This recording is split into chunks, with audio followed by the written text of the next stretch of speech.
Assalamualaikum dan selamat pagi. Dah lama saya tak buat vlog dan kali ni saya nak sambung buat vlog. So hari ni aktiviti saya ialah ke kolam renang lah, sebab dah lama sangat saya tak pergi ke kolam, dan aktiviti yang saya buat hari ni adalah sebagai latihan. Latihan hari ni hanya memfokuskan kebanyakannya dalam build up saya punya ada sedikit disorder sikit dalam saya punya shoulder. Saya dah pergi beberapa sesi chiropractic dan saya nak cuba test kekuatan di shoulder sebelah kiri. Disebabkan dah lama sangat tak swimming, so hari ni selepas dibenarkan untuk menggunakan kolam, saya meluangkan masa untuk ke kolam. So kita mulakan hari kita dengan Yakult.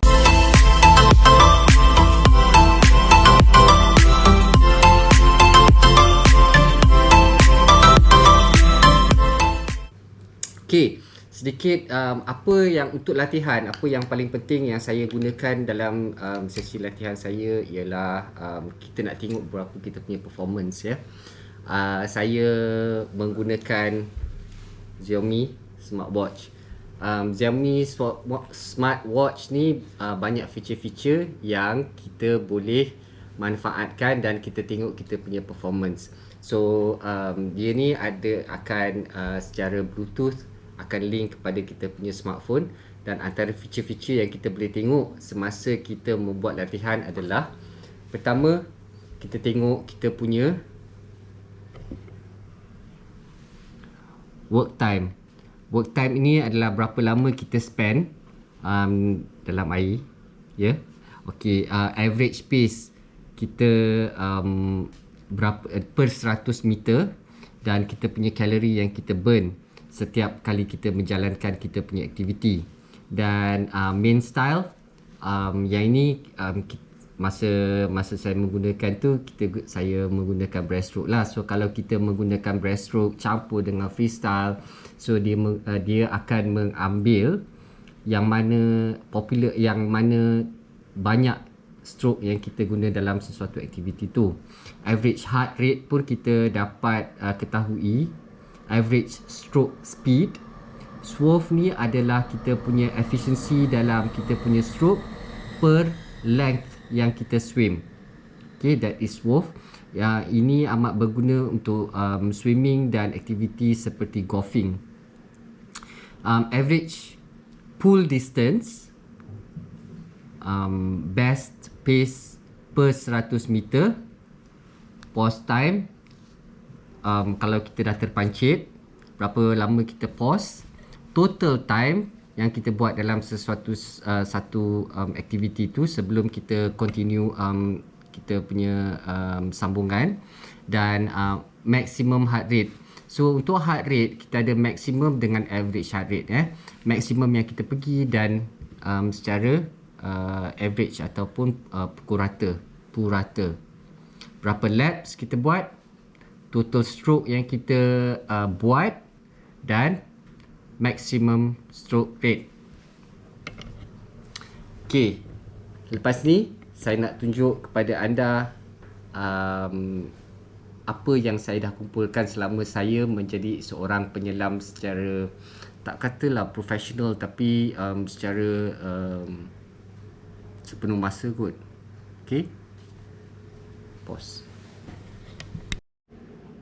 Okay, kenapa saya ambil swimming sebagai salah satu aktiviti, bukan kata harian lah, sebagai hobi saya dalam kegiatan fizikal saya adalah, pertama, kalau saya scuba diving, sometimes kalau dekat Malaysia ni kan kita ada monsoon season kan, so saya fikir apa yang saya nak buat during tengkujuh ataupun during monsoon season. Kalau kita nak luangkan masa during monsoon season, saya boleh mengajar swimming. So saya terpaksa, kita ada beberapa persijilan yang kita kena ambil lah untuk kita melayakkan kita sebagai seorang swimming coach. Salah satu yang kita perlu ada adalah bronze medallion. Bronze medallion ni saya dapat pada tahun 2018, dan saya mengambil masa dalam beberapa bulan jugalah, secara separuh masa saya buat di kolam. Saya punya training coach adalah Diris Kiau, Otai lah. Bronze medallion dia akan bagikan dengan locate yang macam ni. very nice. Kita buat low kick, tapi saya tak sesuai, bukan tak sesuai lah, saya tak suka pakai sebab terlalu berat dekat leher. So selain daripada tu, kita naik atas. Ini tapi kalau berbandingkan dengan bronze medallion tu, sijil jurulatih tak seberapa berat dengan bronze medallion, sebab dia perlukan physical, tapi sijil jurulatih ni adalah kemahiran bila kita mengajar beberapa stroke.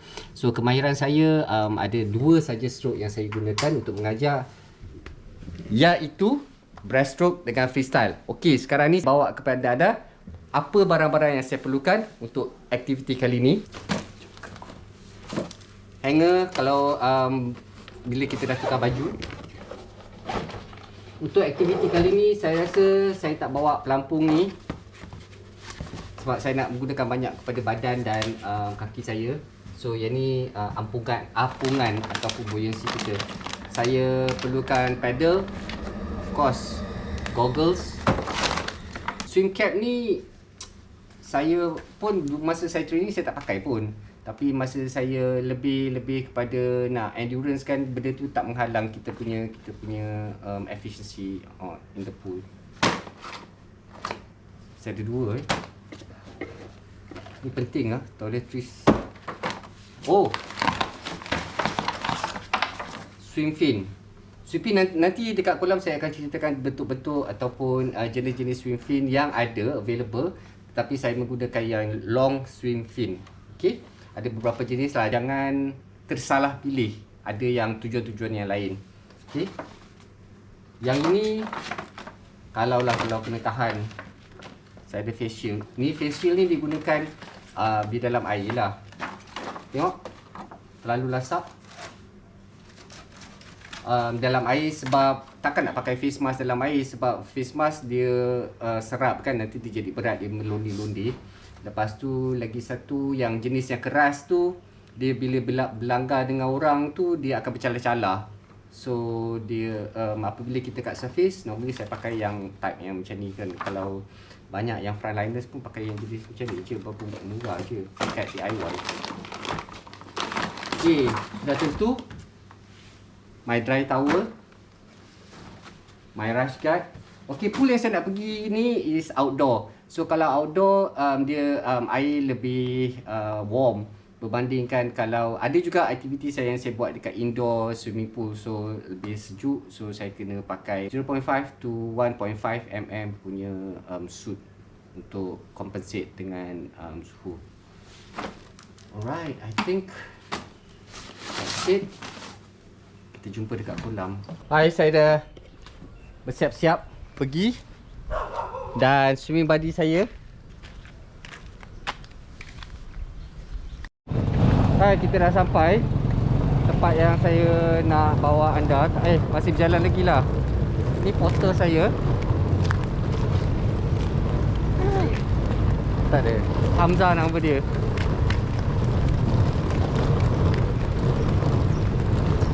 Hamzah ni lah bagi dia nak ajak swimming. Kenapa kau kenapa kau pergi swimming? Sebab satu, untuk kecergasan diri. Kedua, dia boleh senang lose weight lah. Lose weight lah? Yes. Kan ada banyak supplement food kau boleh makan untuk lose weight. Kenapa kau perlu swimming?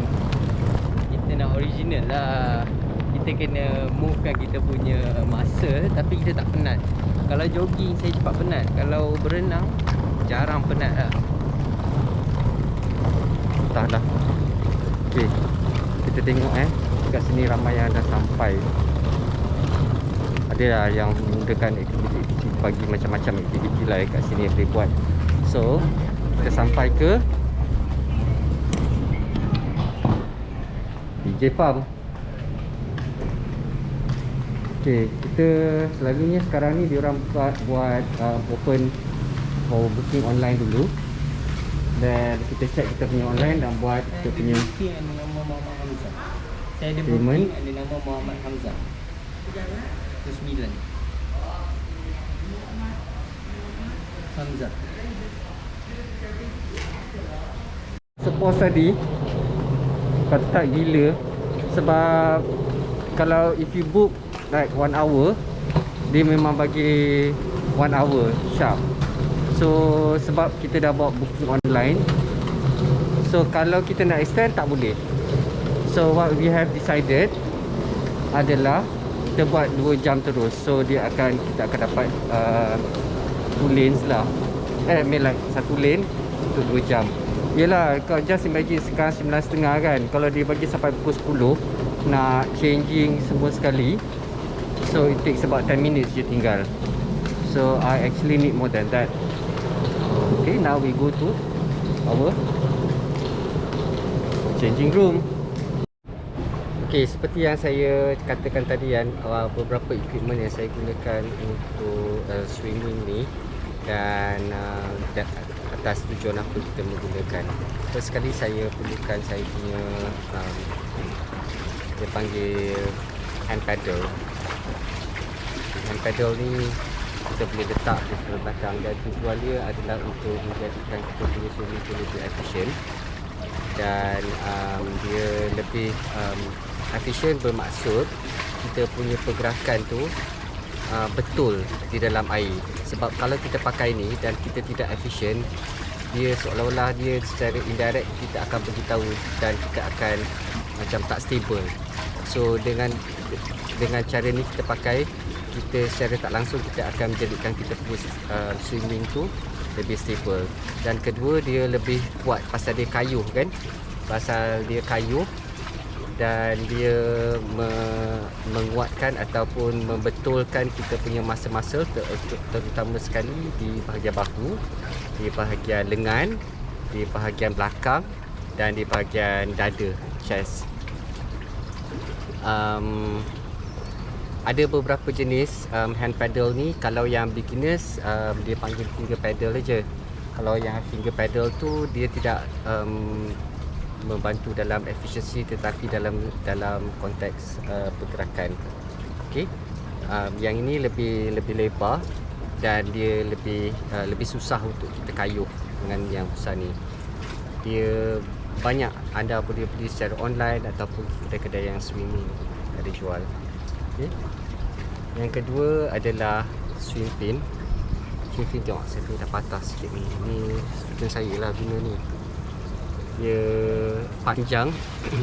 Yang swim fin ni banyak membantu kita kalau kita melenturkan kita punya otot-otot ataupun pergerakan kita secara betul di dalam semasa kita berenang. So itu adalah salah satu cara untuk kita betulkan kita punya teknik kicking.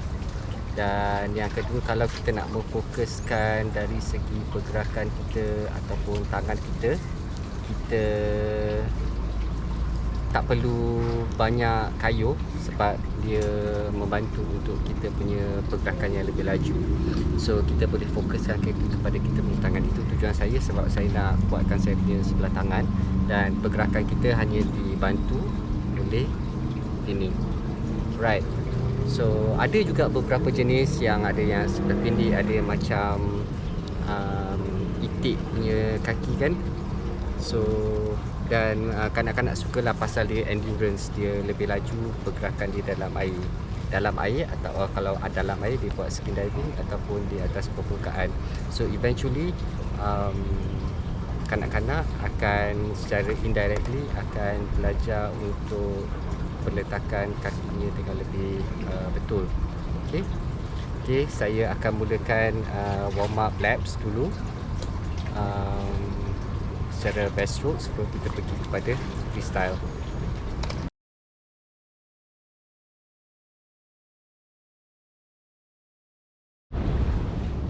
Okay guys, apa yang saya tak sebutkan masa briefing awal tadi, kegunaan apa tu dia panggil hand paddle ni ialah kita punya peletakan. So banyak kesilapan orang yang nak baru berenang kan. Apabila dia stroke nombor satu, okey lah, nombor satu kita punya jari tu sama ada dia terlalu besar, dia tidak menyebabkan kita kayuhan kita efisien ataupun dapat kayuh dengan betul, ataupun terlalu rapat. So paling idealnya ialah seperti biasa je, dia tekan rapat dan terasa, tapi jangan stiff. jangan keraskan, dan a little bit bengkokkan begini supaya dia dapat macam cangkul macam tu. Okey, lurus dan little bit bengkok. Ini adalah bentuk daripada hand pedal ni lah. So kalau kita letak tangan kita dan kita biasa dengan peletakan begini, dia dah bantu kita peletakan, so kita akan lebih biasa dengan kita punya kedudukan jari tangan. Nombor 2 ni adalah apabila kita kayuh, banyak secara kekayuhan tu dia kayuh secara tangan dia tak betul kayuh. So kalau kita guna macam ni, apabila kita luruskan tangan kita macam ni, dan dia ikut macam tu tau. So apabila kita tepuk macam tu, badan kita akan naik. Sepatutnya kita mesti secara streamline ataupun secara lurus saja. So apa yang perlu kita buat ialah kita kena tukarkan kita punya kedudukan apabila kita berada di atas surface dan apabila kita berada di slightly before the under the surface. Okey. Cara dia adalah apabila kita kena lurus, dan apabila kita masuk, kita kena tukarkan kita punya kedudukan supaya dia menolak ke belakang, bukan menolak ke atas. Dia mesti menolak ke belakang, dan itu menyebabkan kita pergi ke hadapan. So kalau kita pakai ni, kita buat tak betul, dia akan lebih rasa bergoyang. Dan apabila tangan kita, kadang-kadang kesilapan yang lain yang orang yang baru belajar nak swimming, tangan dia punya pergelangan tangan dia akan begini-begini macam tu. Okey, dan itu akan menjadikan tidak efisien lah. So by right, you kena terus lurus. So apabila kita menggunakan ni, kita bergoyang dan kita akan lari daripada kita punya kedudukan kita. So ini amat membantu. Dan selain daripada kita menguatkan lagi lah dengan cara kekayuhan tu, kita menguatkan lagi kita punya build up kita punya muscle, dan kita lebih selesa sebab kita lebih cepat dan kita hanya fokuskan kepada kita punya muscle-muscle yang kita develop sahaja. So itu kegunaan untuk kita training. Alright, so we continue the second laps of freestyle lagi satu. Okay,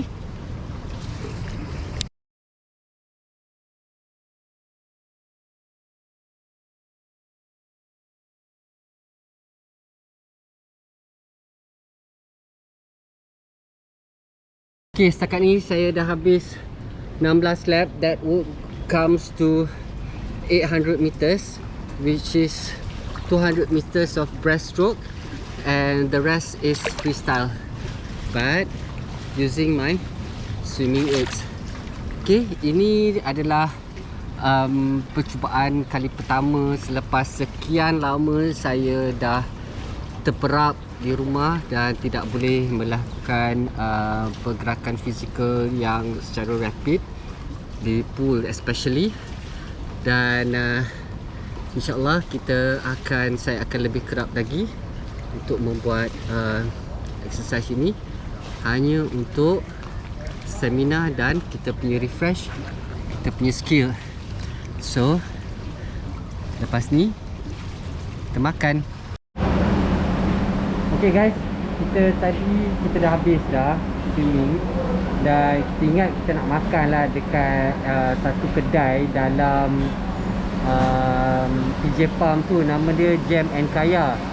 So dalam Jam and Kaya tu seperti biasa dia minta SOP, dia minta scan, lepas tu dia minta check temperature. Lepas tu staff dia keluar, dia tanya untuk second dose. So saya memang dah ada 2 dos lah, tak ada masalah. Tapi yang kesian ni Ami dia punya kes adalah dia ni kerja dekat luar negara. So dia employment dia memang dah sediakan vaksin, tapi jenis vaksin dia tak popular lah di Malaysia. Dia dah check in, tetapi apabila dia pergi MySejahtera, dia tunjuk MySejahtera tu, Ni mas sejahtera ke?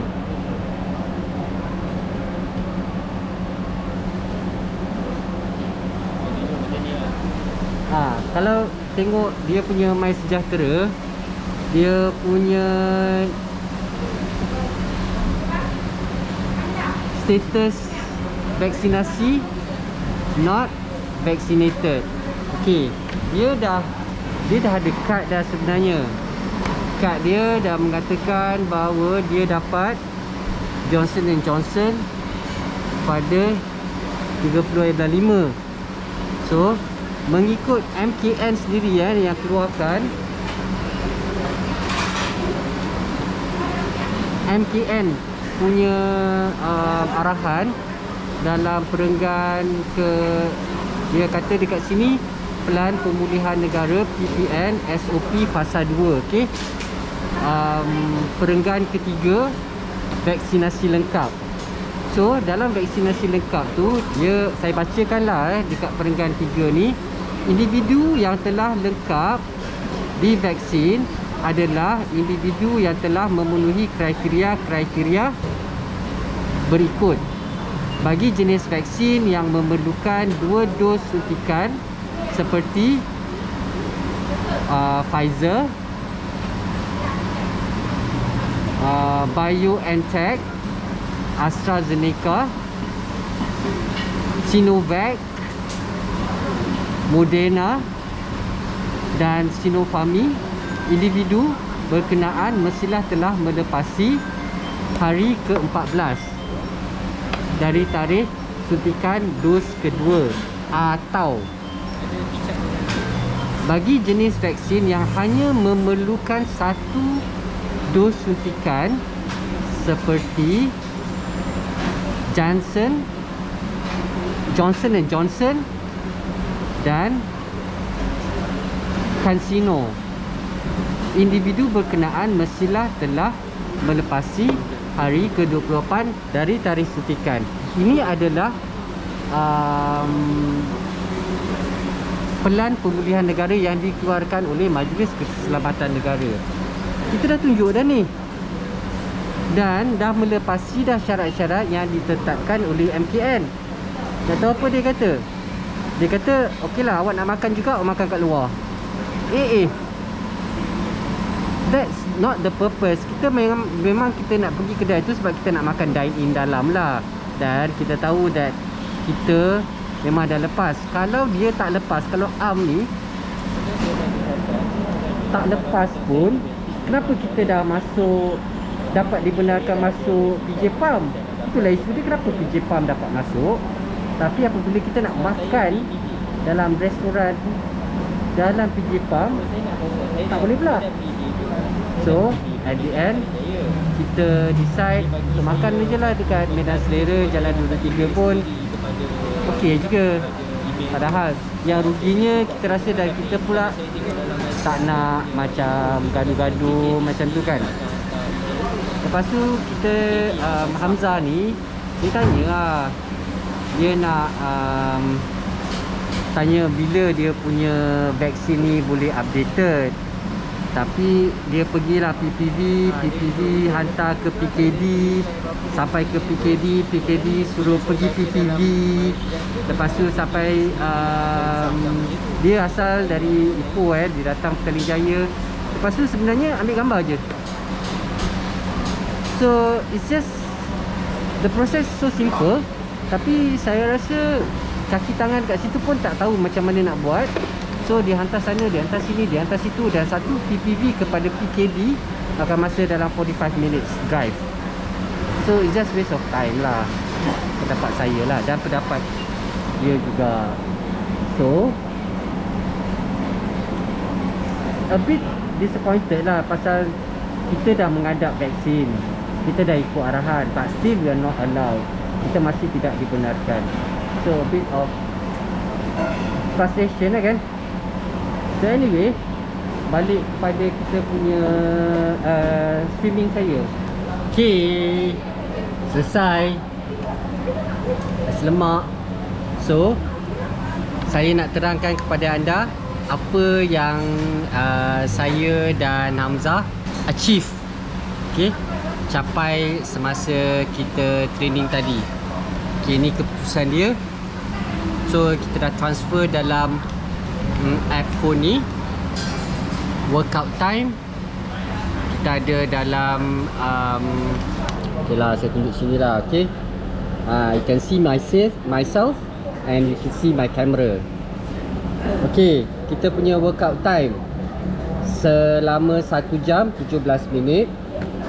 Dan kita punya average pace, maknanya kelajuan kita dalam 100 meter tu dalam 4 minit 1 saat purata. Okay, kalori kita dah bakar 424 kalori. Main style adalah breaststroke.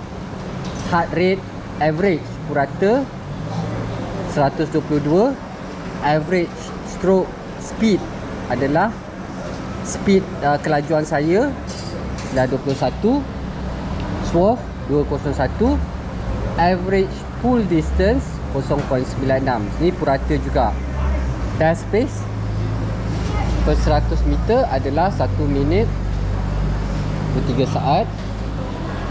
Pause time 1 saat aja, non stop. Okay, and this is apa ni, total time.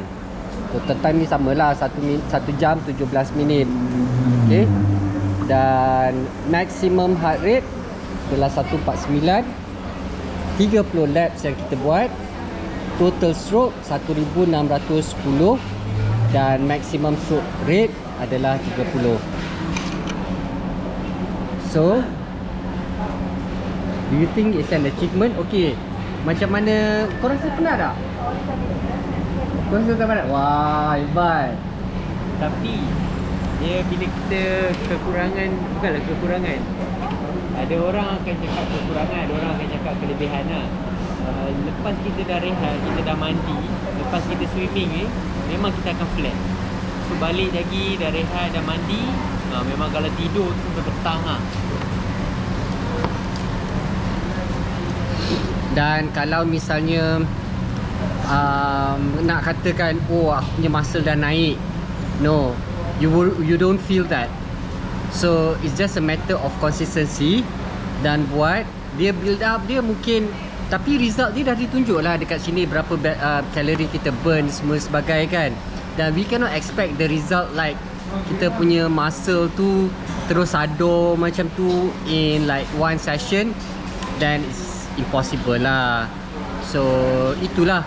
So forget about your body build up. Dari segi kesakitan saya tak rasa. Lenguh, penat dia macam kejang sikit ada, but that's normal. Dan saya punya ada sikit, but I think saya dah, yang penting tadi session tadi untuk menggerakkan badan saya lah. Because swimming ia adalah aktiviti yang menggerakkan keseluruh bahagian tubuh badan kita.